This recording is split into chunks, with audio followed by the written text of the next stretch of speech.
Doctor, buenas tardes. Sí Hola, ¿qué está bien el tal? link. Está bien el link, ¿no? Con el intranet. Sí, sí. Ya le pasé a la promoción también. Ya, ok, gracias. Ya, vamos a... ¿Ya terminó la otra teoría? No, todavía. Y faltan unos 10 minutos. Sí, ya va a acabar.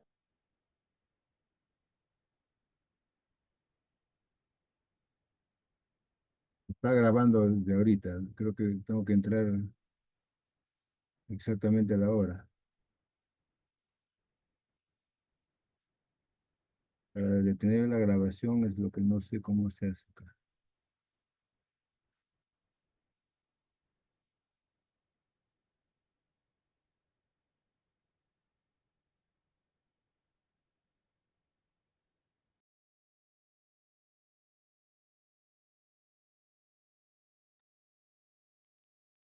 Buenas tardes. Doctor, buenas tardes. Buenas ¿Sí me tardes, doctor. escuchan, no? Ya, voy a compartir la pantalla. Me avisan si se ve.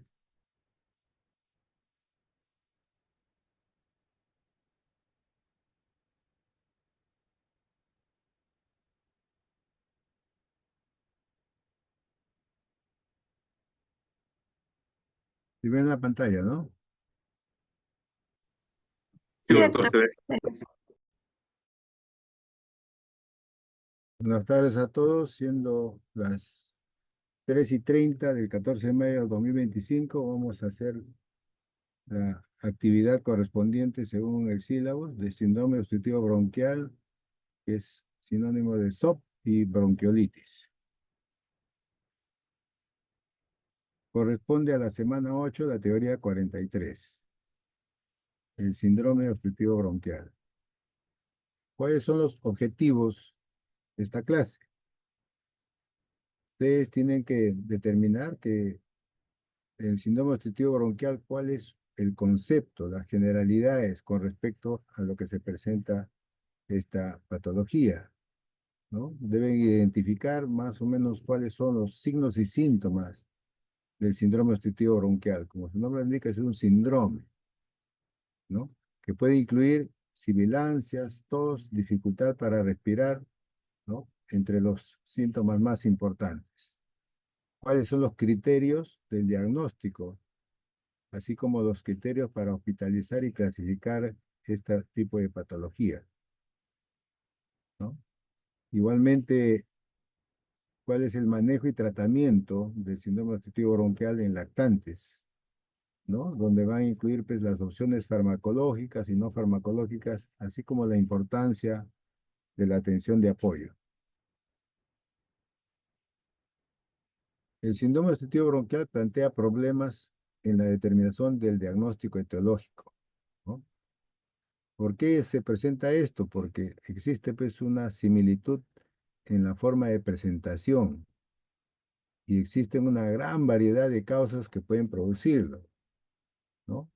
Alrededor de 20 son las causas, ¿no? Las más frecuentes son 6 a 8 más o menos, ¿no? De este síndrome. ¿Cuál es la característica?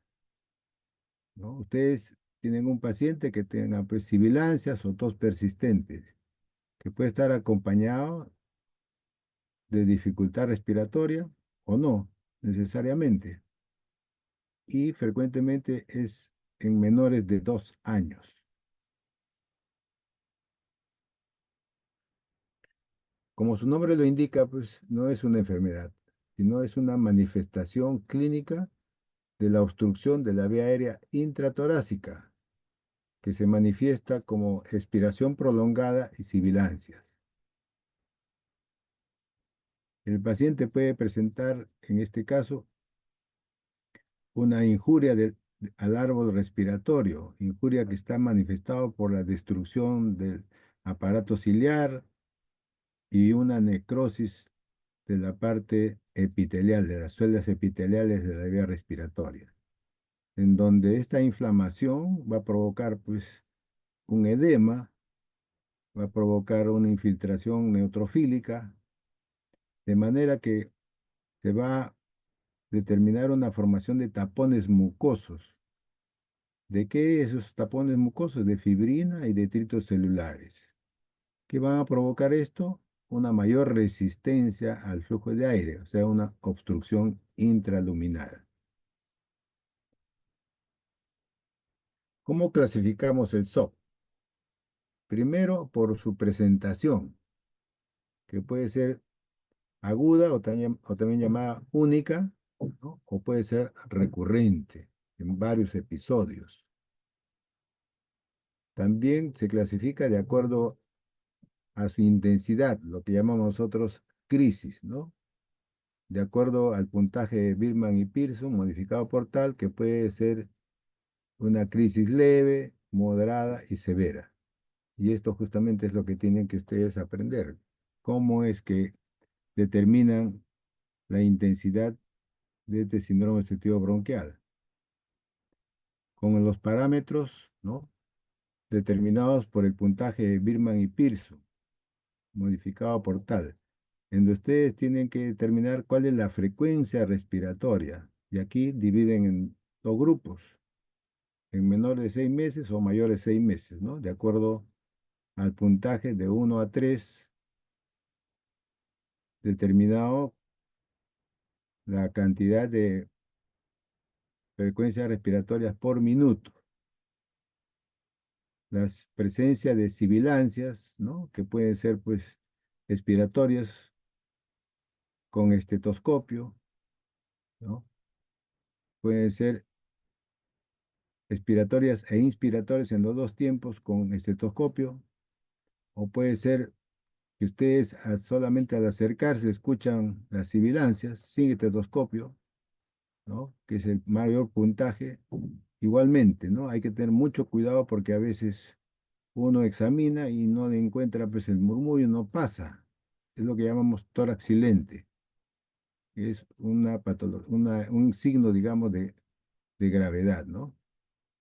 En donde van a intervenir paquetes musculares, ¿no? De acuerdo al puntaje, si es subcostal, intercostal, supraesternal.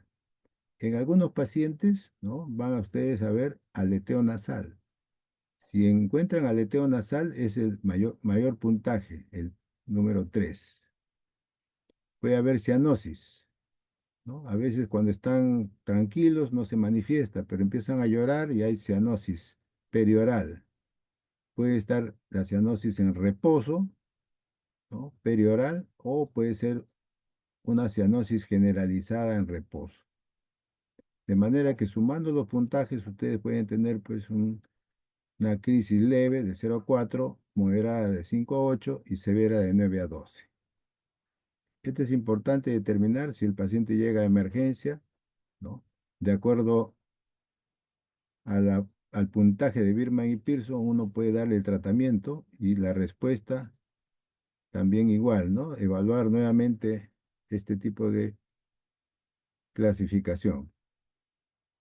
Desde el punto de vista de la etiología, como decía, el síndrome obstructivo bronquial, que es signos y síntomas, pueden ser determinados por patologías comunes, frecuentes y raras.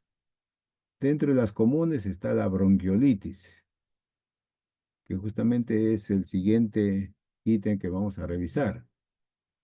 Está el asma del lactante, puede haber trastornos de la digestión, bronconeumonía.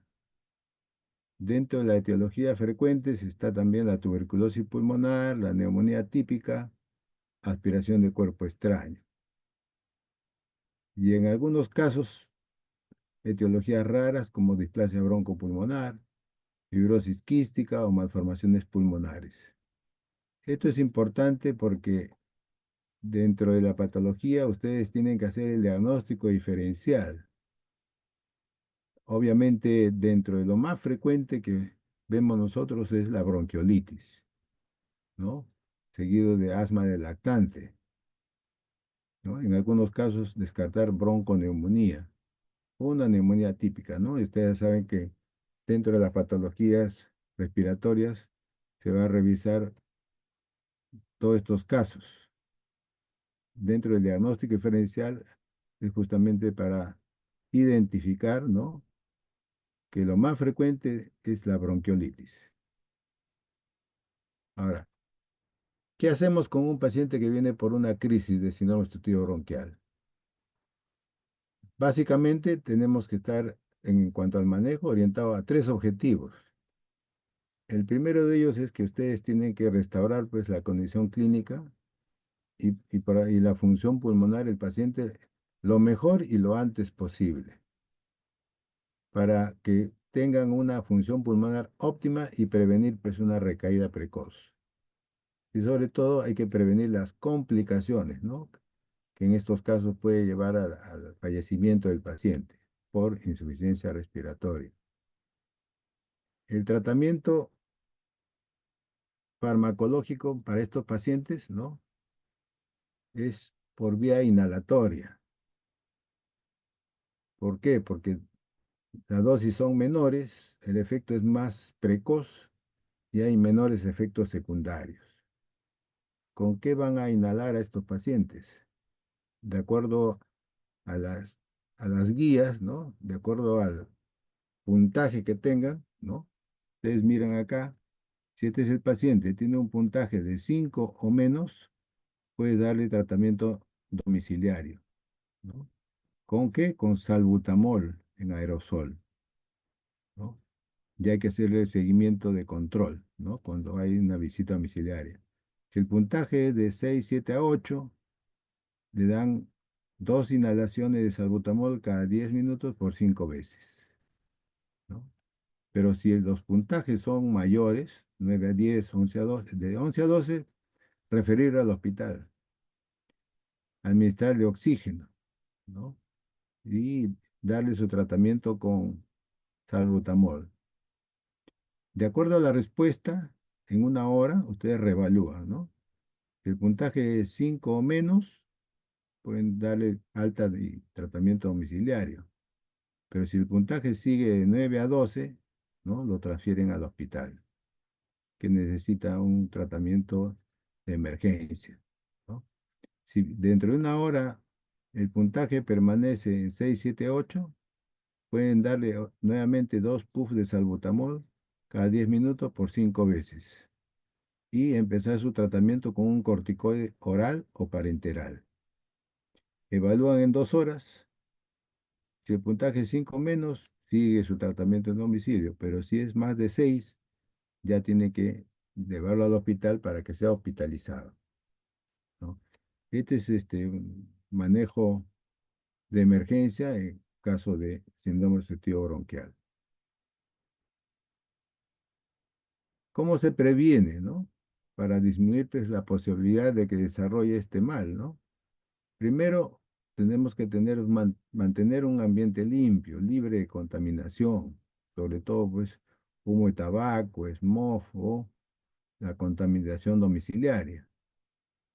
Evitar la exposición al frío, evitar el hacinamiento, las aglomeraciones y sobre todo, importante, porque esto se da en menores de 2 años, fomentar la lactancia materna, que es un mecanismo de protección. Conclusiones, podemos decir que el síndrome obstructivo bronquial del lactante, ¿no? Es la forma de presentación de distintas patologías en el niño menor de 24 meses, 2 años, que tienen en común, ¿qué cosa? Un síndrome funcional respiratorio con expiración prolongada y sibilancias, ¿no? Acuérdense ustedes que el SOP son distintas patologías, como hemos visto, ¿no? Las comunes, las frecuentes y las raras, ¿no? El diagnóstico es clínico.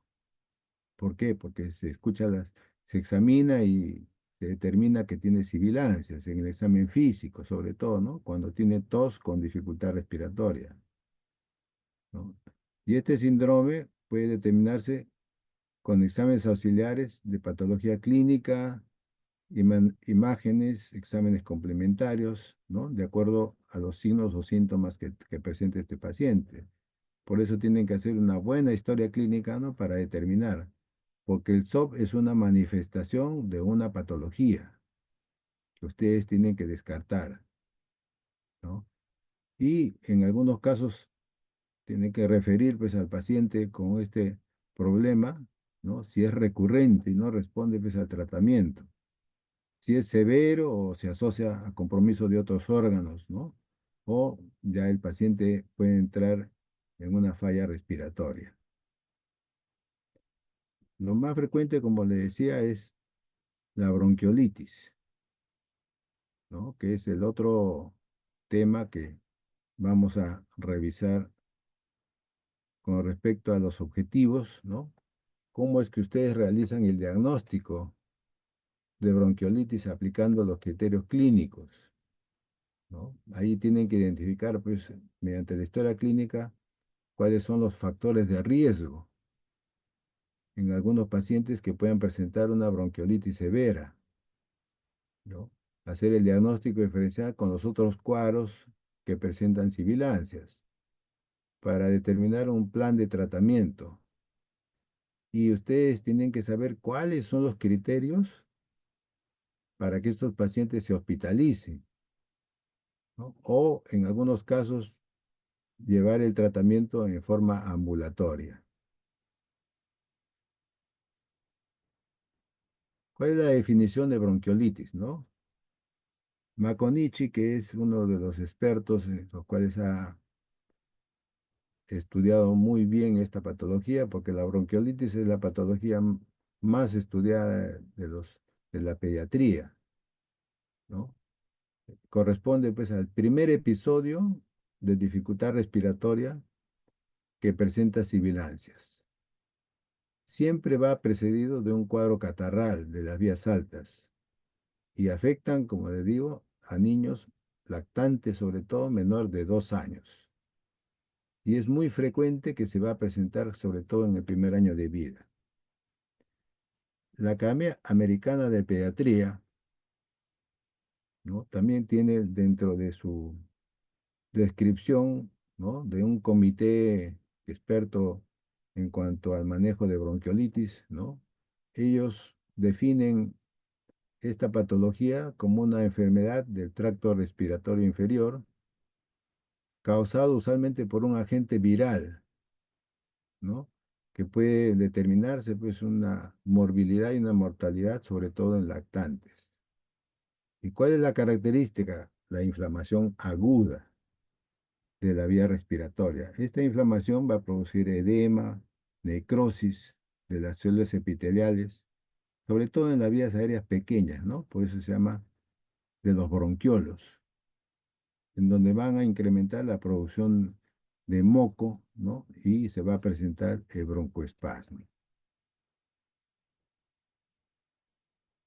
La etiología, el 70-80% de los casos de bronquiolitis es producido por el virus inicial respiratorio, ¿no? Pero existen otros virus que pueden también presentar este tipo de patología, ¿no? En el caso de los rinovirus, metaneumovirus, coronavirus, bocavirus humano, influenza, adenovirus para influenza.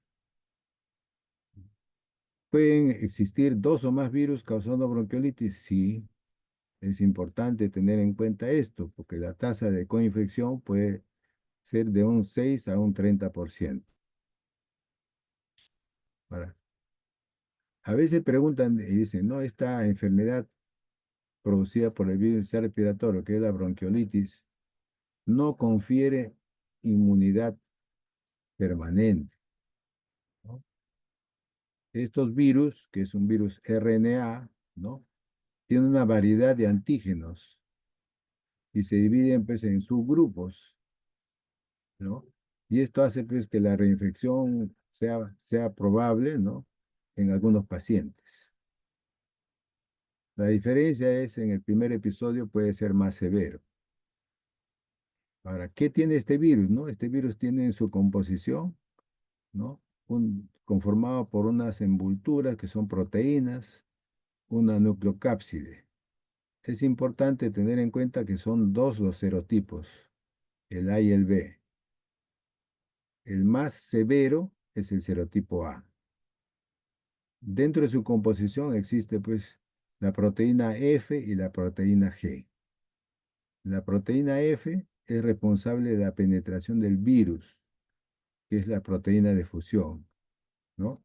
Está en rojo. Es importante tener en cuenta esto porque cuando revisemos el manejo, hay medicamentos que van a bloquear esta proteína F y no va a permitir que el virus penetre en la célula, proteína de fusión. Por eso lo he puesto en rojo, para que tengan en cuenta que existe un medicamento que va a bloquear esta función del virus. Y tener en cuenta que el serotipo A es el más severo, ¿no? Ahora, este virus es viable en el ambiente.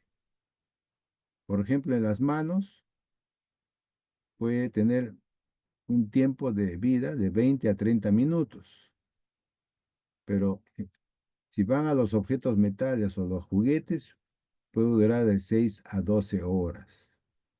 Por eso que es importantísimo que el lavado de manos y el distanciamiento, ¿no? A veces estos pacientes van a emergencia y si uno no tiene la protección, puede contagiarse, ¿no? Por eso es importante la prevención. ¿Ya? Recalco eso, ¿no? El tiempo de vida que tiene este virus en las manos es de 20 a 30 minutos. En otros, 6 a 12 horas. Acuérdense de eso que es importante. ¿Cuál es la fisiopatología, no? Imagínense ustedes, este de acá es un epitelio normal. ¿Y cómo queda este epitelio cuando es afectado por este virus? Miren cómo está destruido la parte de los epitelios, ¿no? Pues porque al ingresar, ¿cómo ingresa este virus? Por la nasofaringe y también por la conjuntiva, ¿no? Por eso en algunos casos cuando hay muchos cuadros de estos, ¿no? Hay que protegerse para evitar justamente el ingreso, ¿no? Una vez que ingresa, 3 a 5 días después, empieza a afectar las células epiteliales bronquiales, que es el efecto citopático. Hay destrucción de los cilios, que es el mecanismo de defensa. Hay inflamación de la mucosa, edema peribronquial, porque hay polimorfos nucleares, macrófagos y mediadores químicos que van a producir necrosis de las células epiteliales, van a producir hipersecreción de moco. Esto va a determinar pues, una obstrucción por los tapones mucosos intraluminales y que va a provocar esto hiperinsuflación de las vías aéreas distales y alvéolos. Va a producir sibilancias, obstrucción. Al producir obstrucción va a producir atelectasias, ¿no? Entonces es importante tener en cuenta, ¿no? La fisiopatología. Ahora, ¿cuáles son los factores de riesgo?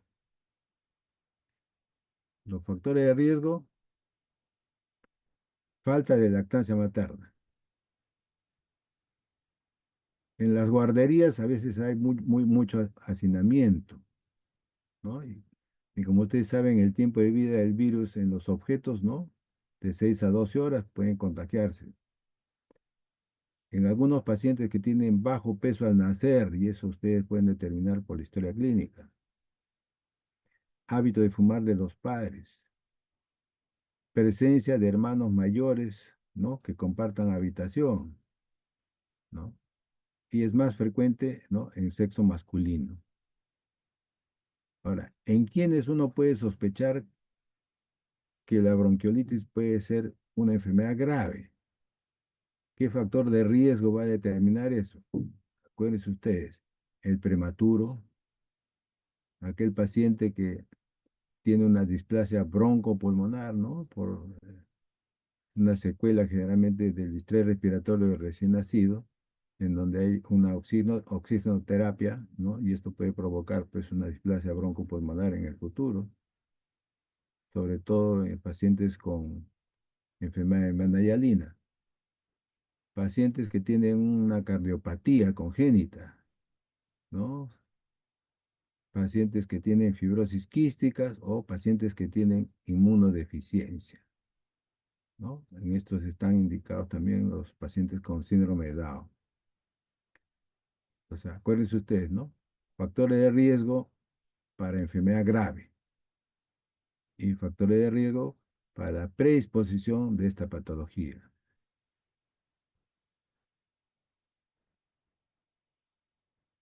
El cuadro clínico es, digamos, lo más determinante en esta patología, ¿no?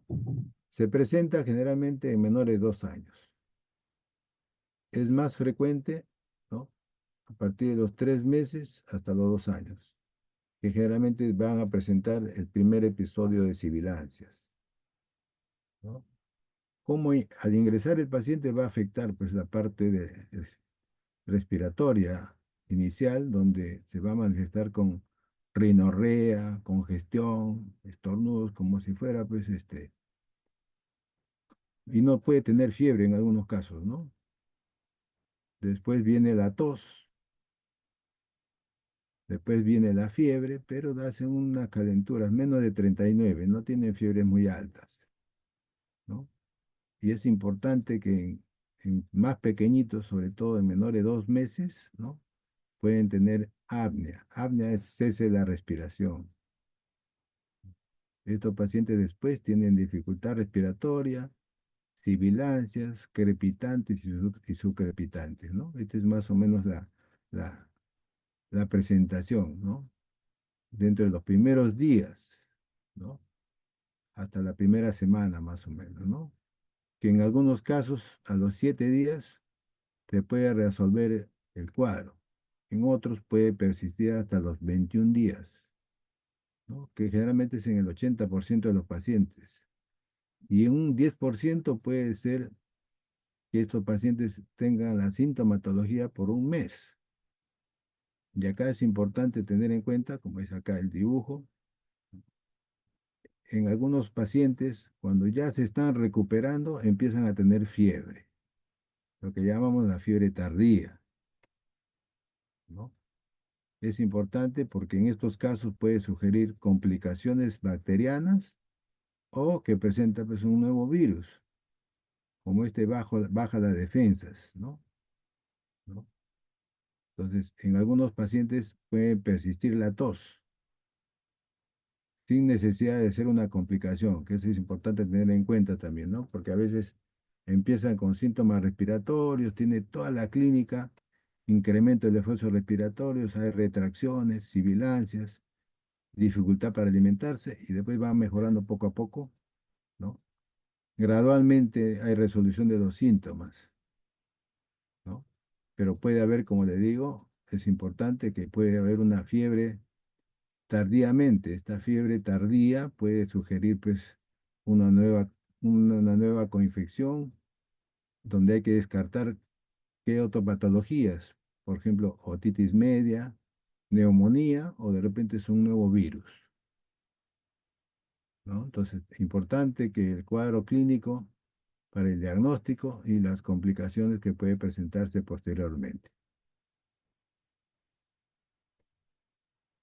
Ahora, ¿cómo evaluamos nosotros la severidad de la bronquiolitis aguda?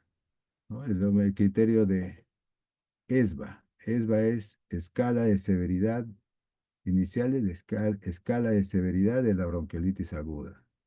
Fíjense ustedes acá, a ver. Si hay sibilancias, ¿no? Si hay crepitantes en 2 campos, ¿no? En los 4 campos, cómo está el esfuerzo, o sea, la dificultad respiratoria, ¿no? Si hay tirajes, acuérdese siempre, ¿no? El aleteo nasal es signo de obstrucción que tiene el puntaje hasta de 3, ¿no? Que es más severo. La relación entre la inspiración y expiración, y sobre todo ver acá la frecuencia respiratoria, ¿no? De acuerdo a la edad, ¿no? Menor de 2 meses, de 2 a 6 meses, de 6 meses a 12 meses. Y acá se le agrega la frecuencia cardíaca, por eso que es importante, ¿no? Hacer el control de funciones vitales, ¿no? Sobre todo en pacientes pequeños, ¿no? Es importante controlar al minuto la frecuencia respiratoria y al minuto la frecuencia cardíaca, ¿no? porque en otras oportunidades se cuenta, pues, ¿no? De acuerdo, por ejemplo, en un RCP se cuenta 6 y se multiplica en 6 segundos y se multiplica por 10, ¿no? Pero en estos casos es recomendable, ¿no? Que ustedes valoren al minuto, ¿no? Y pueden determinar en varios minutos para ver la frecuencia. Porque si tiene un puntaje mayor de 10 según la escala de severidad de la bronquiolitis aguda, el paciente tiene que ingresar a la unidad de cuidados intensivos. ¿Ya? Este es importante determinar, ¿no? Este es un estudio de validez de una escala de gravedad, ¿no? Que está publicado pues, en el 2017, ¿no? El ESBA es lo que determina la guía de práctica clínica. Este cuadrito es importante tenerlo en cuenta, ¿no? Para que cuando el paciente llegue a emergencia, hacerle su valoración. También nos ayuda el puntaje de Birman y Pearson, ¿no? Más específicamente esto, ¿no? Pero esto a veces no lo conocen muchos, ¿no? El más conocido es el puntaje de Birman y Pearson, ¿no? Que lo podemos determinar, ¿no? En el síndrome obstructivo bronquial. Pero para bronquiolitis aguda, la escala de severidad, el ESBA, es importante porque va a determinar si el paciente requiere ingreso a unidad de cuidados intensivos. Entonces, ¿no? Dice, ¿no? De acuerdo a la evaluación de la bronquiolitis aguda, ¿cuál es la escala, ¿no? que utilizamos para determinar si el paciente va a ingresar a la unidad de cuidados intensivos? ¿No? Es el ESBA.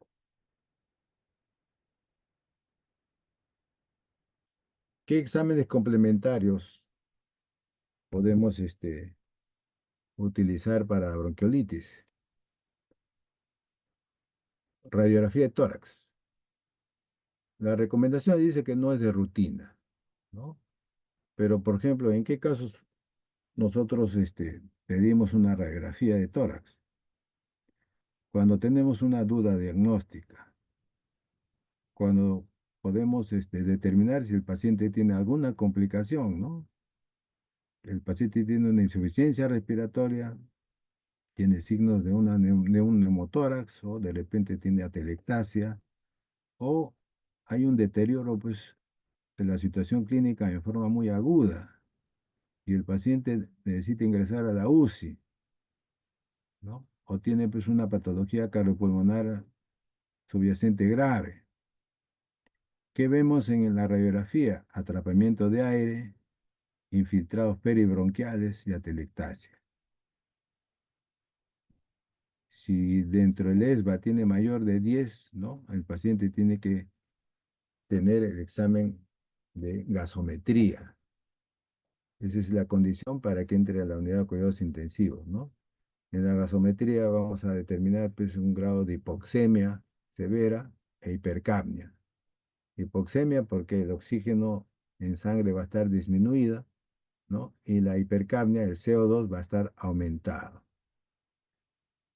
En algunos casos, cuando uno quiere determinar pues, un estudio epidemiológico o específicamente determinar, de acuerdo a la duda diagnóstica, se hace el diagnóstico etiológico, ¿no? El estudio virológico, ¿no? Con secreción nasofaringea o lavado bronquial velar. El problema es que es muy caro este examen, ¿no? Para determinar cuál es el virus, ¿no? que está provocando esto. ¿Cuál es el virus que está provocando esto? En el 80% es el virus inicial respiratorio, ¿no? También podemos utilizar otros exámenes, hemogramas, sobre todo si sospechamos que hay una complicación bacteriana, ¿no? Si en la radiografía vemos signos de condensación, es una neumonía adquirida en la comunidad, ¿no? El hemograma nos va a ayudar para determinar si el paciente tiene alguna complicación bacteriana. Ahora, dentro de las evaluaciones, ¿no? Hay que considerar sobre todo en lactantes menores de 3 meses, con fiebre de 39, ¿no? Algunas veces pueden tener síntomas respiratorios, pero la fiebre es muy alta, ¿no? Más de 39. Hemos dicho que en la bronquiolitis no hay fiebre muy alta, pero si tiene fiebre 40, ¿no? Hay que hacerle un examen de orina, porque a veces la infección urinaria puede estar asociada a estos episodios, ¿no? Y uno puede sospechar que es problema respiratorio y al final terminamos con una infección urinaria. ¿Cuáles son los criterios de hospitalización en caso de bronquiolitis? Todo paciente menor de 3 meses con dificultad respiratoria se tiene que hospitalizar. Eso téngalo presente. Menor de 3 meses se hospitaliza. Cuando el paciente tiene una saturación, ¿no? Menor de 92, ¿no? A nivel de 0 a 2.500 metros, en la costa sobre todo, ¿no? Si estamos encima de 2.500, menor de 85. Si usted determina que este lactante menor de 2 años, ¿no? Sobre todo está con un mal estado general, tiene una dificultad respiratoria severa, ¿no? Tiene problemas en cuanto a la alimentación, a la ingesta de líquidos, sobre todo si es menor del 75% de sus requerimientos. El paciente está deshidratado o son lactantes con una comorbilidad, ¿no? Por el mayor riesgo de complicaciones, ¿no? Si los cuidadores son poco confiables, si hay empeoramiento de la sintomatología clínica en cualquier momento. Y en algunos casos, ¿no? Ustedes que van a hacer su serum, si tienen dificultad, pues en la accesibilidad al centro de salud. Por ejemplo, ¿no? Eso también es importante tener en cuenta, ¿no? Es un lactante que viene por dificultad respiratoria de emergencia, vienen pues a las 2 3 de la mañana, ¿no? Y viven en, digamos, para llegar al hospital, pues tienen que tomar 2 3 carros, ¿no? O tienen difícil acceso nuevamente al hospital. Pacientes se quedan en observación de acuerdo a su examen clínico, ¿no? De acuerdo a la presencia de la frecuencia respiratoria, la taquimia que le dicen, ¿no? Y está muy bien determinado ahí de 0 a 2 meses, de 12 meses, de 2 meses a 12 a 1 año, de 1 a 5 años, mayores de 5 años, ¿no? Para determinar si tiene un distrés respiratorio severo, es un paciente que tiene una frecuencia respiratoria mayor de 70, tiene quejido, aleteo nasal, hace periodos de cese de la respiración, apnea. Es un paciente pues, que ya está con trastorno del sensorio, tiene politirajes, cianosis, está con hipoxemia e hipercapnia, ¿no? De acuerdo a los exámenes de gasometría que pueden determinar. Entonces, estos pacientes se hospitalizan. Ahora, ¿cuál es el manejo? Ustedes saben que la bronquiolitis es, como les decía, la patología más estudiada. Empezaron con una serie de manejos de tratamientos, ¿no? Que no han dado resultado, ¿no? Al final, las recomendaciones según las guías, ¿no? Hay una guía de práctica clínica del MINSA que es de 2019, ¿no? Hay una guía del NICE que es la guía británica, ¿no? Entonces, donde recomiendan que primero todo paciente que viene por una bronquiolitis y tiene que hospitalizar, ¿no? Lo primero que tienen que determinar en el paciente es la hidratación, ¿no? La hidratación es lo primero y después se hace ya todo lo que está recomendado, ¿no? Por ejemplo, desobstrucción de las fosas nasales, ¿no? Hay que poner pues elevación de la cabeza a 30 grados, lavados nasales con suero fisiológico, aspirar secreciones a demanda, o sea, permeabilizar la vía aérea superior, ¿no? La hidratación es, como le decía, inicial. Ese es lo primero que hay que determinar en el paciente, ¿no? Puede ser endovenoso, Generalmente, si la frecuencia pues, es de 60 a 70, imagínense cómo le vas a dar ingesta bioral, ¿no? Y estos pacientes tienen una ingesta inadecuada. En algunos pacientes, ¿no? Cuando ya está desobstruido la vía respiratoria, sobre todo de la nariz, ¿no? Pueden darle tomas fraccionadas, de a poquito, ¿no? O en algunos pacientes, si no hay posibilidades de un tratamiento de hidratación endovenoso o a veces difícil el acceso, ¿no? Pueden ponerle una sonda orogástrica y darle fraccionado poco a poco. Oxigenoterapia, ¿no? Si la saturación pues es menor de 92 o menor de 95. O en pacientes que tienen pues, periodos de apnea, están con quejido, con cianosis, aleteo nasal. Oxigenoterapia húmedo. Ya, ese es parte del tratamiento de emergencia, ¿no? En algunos, nebulización con cloruro de sodio al 0,9% para desobstruir la vía respiratoria superior sobre todo. Lo importante acá es, primero, mejorar el trastorno hidroelectrolítico, hidratación. Segundo, oxigenoterapia húmedo. Tercero, nebulización con cloruro de sodio para desobstruir la vía aérea superior. Y al final ya ver el tipo de alimentación. Ese es cuando está hospitalizado, ¿no? Algunos recomiendan, ¿no? Que esto es importante tener en cuenta, ¿no? De darle su nebulización con salbutamol, ¿no? Algunos recomiendan y otros no. Otros dicen, ¿no? Si le das tú, lo tratas como si fuera un SOP y hay una respuesta al broncohilatador, continuar con ese broncohilatador. Si no hay una respuesta, ¿no? Empíricamente tiene que darle esa para ver si hay respuesta. Las guías dicen, ¿no? Tratamiento empírico de salbutamol en pacientes con bronquiolitis para ver si hay mejoría o no, de acuerdo a criterios de ESBA, ¿no? Ahora, si el tratamiento es ambulatorio, mantener pues una vía permeable, sobre todo en la vía aérea, ¿no? Lavado nasales, aspiración de secreciones antes de las tomas, ¿no?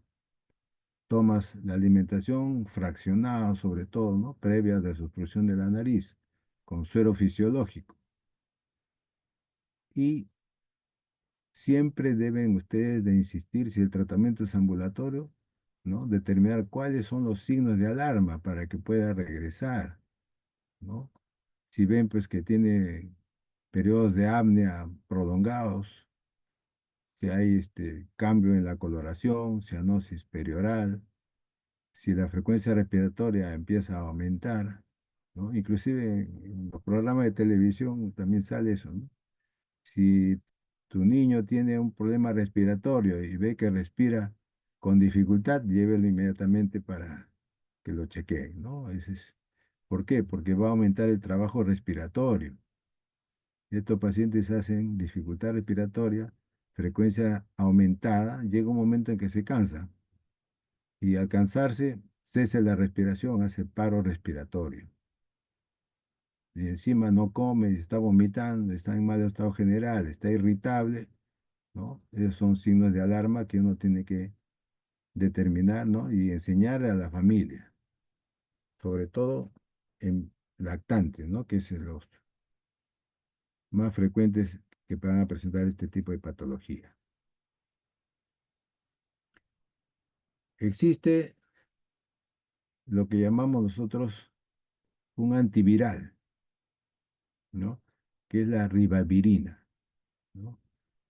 Un investigador del Cochrane, ¿no? Determina que existe pues una modesta mejoría en los parámetros clínicos y de oxigenación, ¿no? Sabiendo de que estos pacientes hacen pues hipoxemia y hacen hipercapnia, ¿no? Reducen el tiempo de ventilación mecánica. No es recomendable para el manejo rutinario de bronquiolitis severa, pero la Academia Americana de Pediatría recomienda la ribavirina pues en lactantes con cardiopatías complejas, con displasia broncopulmonar, con fibrosis quística, pacientes con inmunodeficiencias, con enfermedades neurológicas o metabólicas en menores de 6 semanas. Este es un antiviral que actúa de varias maneras. Va a inhibir la replicación viral, ¿no? Y afectando la respuesta inmunitaria del huésped. En resumen, actúa como un análogo de un nucleósido, ¿no? Que interfiere con la síntesis de ARN viral, la síntesis proteica y puede aumentar en algunos pacientes la respuesta inmune mediada por citoquinas, ¿no? ¿Cómo se utiliza la ribavirina? Inhalable, sobre todo para tratar pues, neumonías graves en bebés y niños pequeños causados sobre todo por el virus sincicial respiratorio. La administración es por inhalación oral.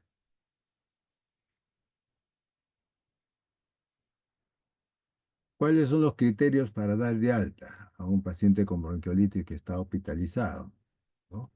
Y hemos visto nosotros el tiempo de duración de esta enfermedad, ¿no? Puede ser de 7 hasta 21 días y en algunos casos puede durar hasta el mes. Pero si tiene una saturación de oxígeno mayor de 92, otros dicen mayor de 95, pero esto es de acuerdo a la guía, en la costa, o mayor de 85, pues en las alturas, y no requiere aporte de oxígeno. El paciente está respirando bien, no hay cianosis. Si el paciente está sin dificultad respiratoria, tiene una buena tolerancia oral y son padres o cuidadores responsables, ¿no? Son criterios de acuerdo a la guía, ¿no? Que pueden llevarse a su casa ya una vez que está hospitalizado. ¿Cuál es el pronóstico de la bronquiolitis? Es autolimitado, ¿no? A veces evoluciona pues, sin complicaciones, ¿no? Es importante tener en cuenta que algunos pacientes, ¿no? Pueden tener episodios recurrentes de sibilancias, sobre todo en un 40%, ¿no? Hasta los 5 años pueden repetirse estos episodios de sibilancias. De acuerdo a ustedes, uno de los diagnósticos diferenciales es el asma del lactante. Para eso tienen que tener pues, 3 episodios de sibilancias alejados de periodos de resfrío, ¿no? Con criterios mayores o criterios menores de acuerdo al IPA, índice perectivo de asma, ¿no? Que me imagino que ya ustedes lo deben tener en cuenta, ¿no? Porque estos episodios de sibilancias, ¿no? Pueden persistir. Y en algunos pacientes hasta por después de los 5 años, en un 10%. La literatura también refiere, ¿no? De acuerdo a la revisión, esto es una revisión de desórdenes de tracto respiratorio del 2019, ¿no? De Cunningham, ¿no? Que es uno de los estudiosos que ha determinado una revisión completa de la bronquiolitis, ¿no? Él determina que existe pues una predisposición genética para el desarrollo de sibilancias post-bronquiolitis. ¿Ya? Esto es importante tener en cuenta, ¿no? Existe una predisposición genética, ¿no? Para que persista la sibilancia. Tiene bronquiolitis y sigue con las sibilancias en varios episodios, ¿no? Sobre todo si hay evidencia que el paciente ha tenido una hospitalización por bronquiolitis, ¿no? Tiene 3 veces más posibilidades, ¿no? De diagnóstico de asma en el futuro y una función pulmonar disminuida a los 6 años, ¿no? Y una incidencia más alta de asma a los 13 y 18 años. Por eso es importante la historia clínica, ¿no? De las patologías que pueda presentar, ¿no? Entonces, la bronquiolitis está determinado, pues, que si es persistente, ¿no? Posibilidades en el futuro de asma.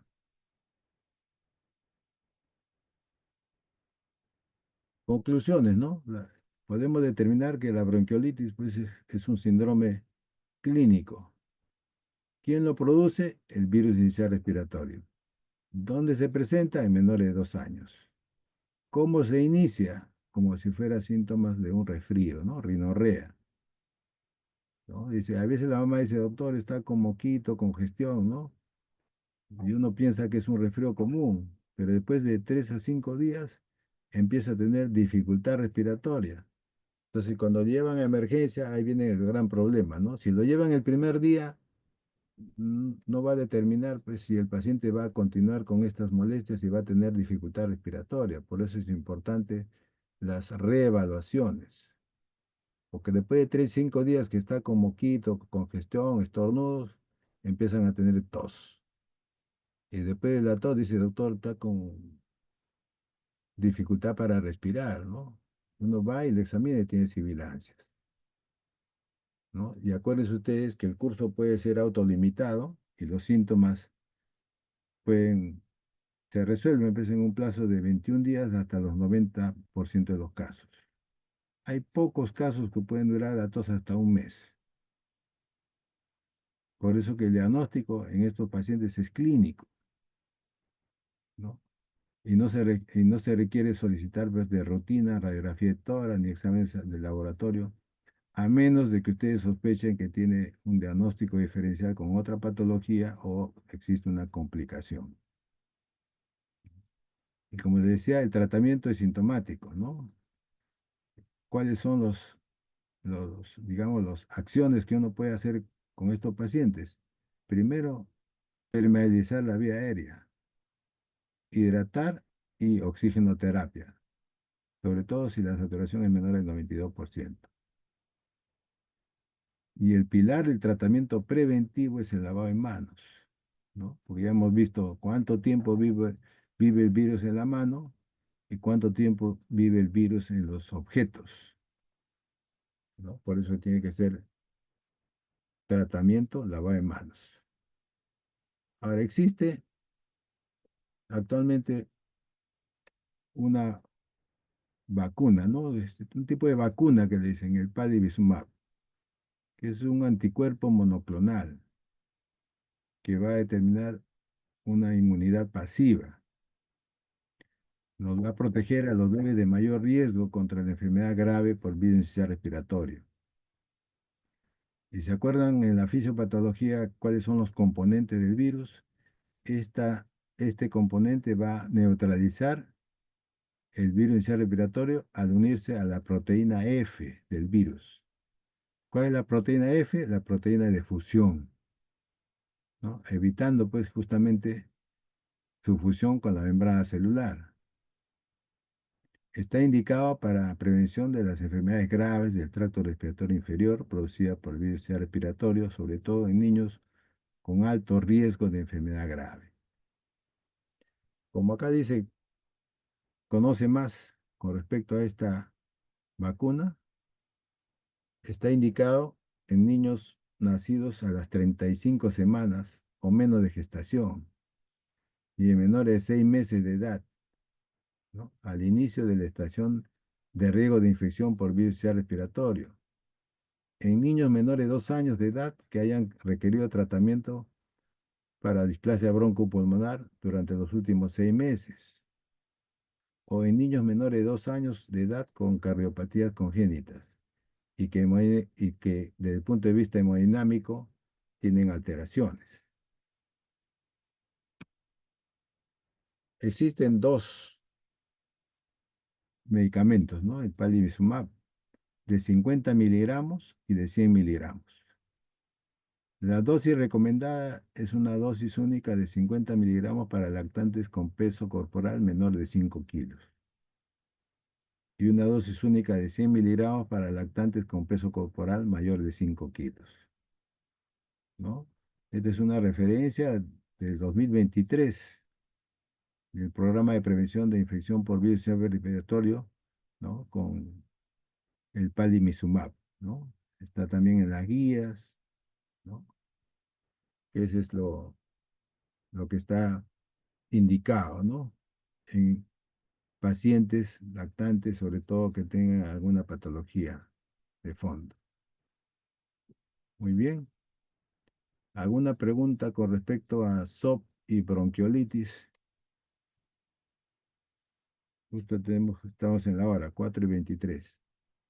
Referencias, hay un montón, como le decía, esta patología es la más estudiada, es la patología más estudiada de la pediatría.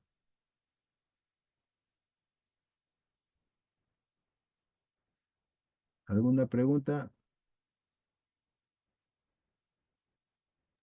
Todo claro, doctor.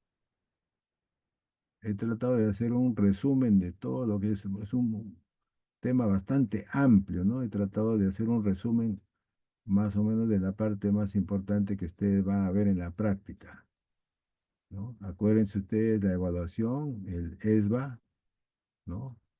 Escala de severidad para bronquiolitis aguda, en qué casos van a la UCI, cuál es el efecto de la vacuna, ¿no? Que protege contra la proteína F, ¿no? Para evitar que el virus se fusione. ¿Cuál es el tratamiento inicial? Apenas tengan ustedes una bronquiolitis, ¿cuál es el tratamiento? El tratamiento primero es hidroelectrolítico, hidratación. Después viene la oxigenoterapia y la desobstrucción de la vía respiratoria, ¿no? Y SOP, acuérdense que es un síndrome, ¿ah? Que están determinados por varias causas frecuentes, comunes y raras.